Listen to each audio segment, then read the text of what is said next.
Alright, hey guys, it's Mike. I will let you in on some of the things I've been doing to get my money for the past year. A couple of different ways of merchanting. First is bulk flipping. It's where you buy items that people will be using overnight, not items that people will hoard, like armor, weapons, high-priced items. You buy low-priced items in huge amounts, and then you sell them back a couple hours later. The website I would recommend you use is Grand Exchange Central. It's a little bit better than the RuneScape Grand Exchange on the homepage because it'll let you group together similar items like food, ammunition, mage gear, etc. The goal of this is to find an item that is either rising or dropping by between 1 and 4%. 4% is a little more risky, but you make a lot more profit from it. There is risk in this. You can lose money. It's not as likely as high-level merchanting or merchanting with bigger items.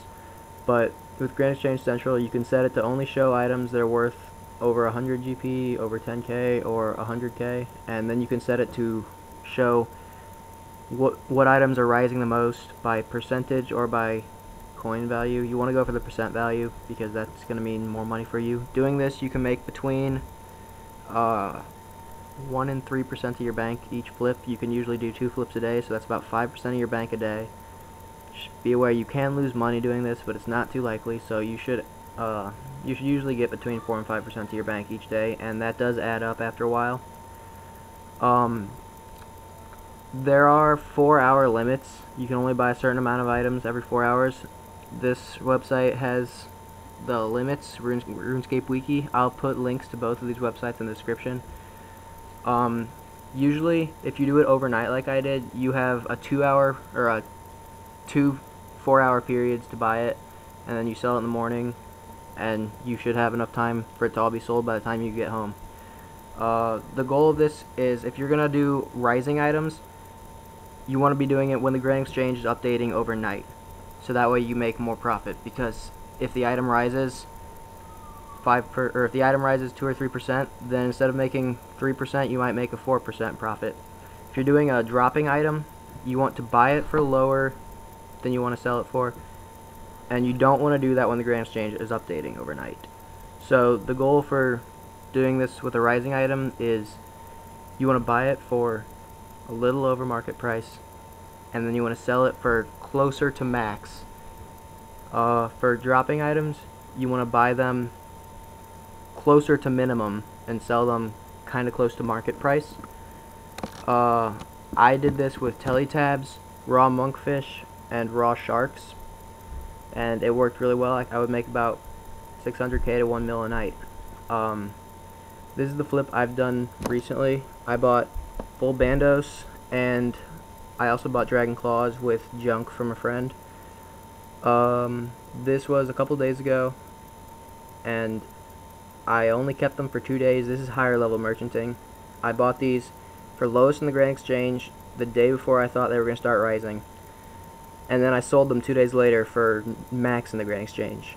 I made about 4 mil profit total in 2 days with only investing about 75 mil. That's a pretty good profit. Alright, if you want to do higher level merchanting where you flip really expensive items that a lot of people will be hoarding, I will show you how to do this. You usually check World 2, not the Grand Exchange charts, to get ideas on whether they're rising or falling. People will be selling them with junk if they're rising. People will be buying them with junk if they're falling. What I do is bandos items, armadillo items, dragonfire shield, dragon claws, those kind of items that aren't too expensive like rares, but they're more expensive than things like borrows items or whips, etc.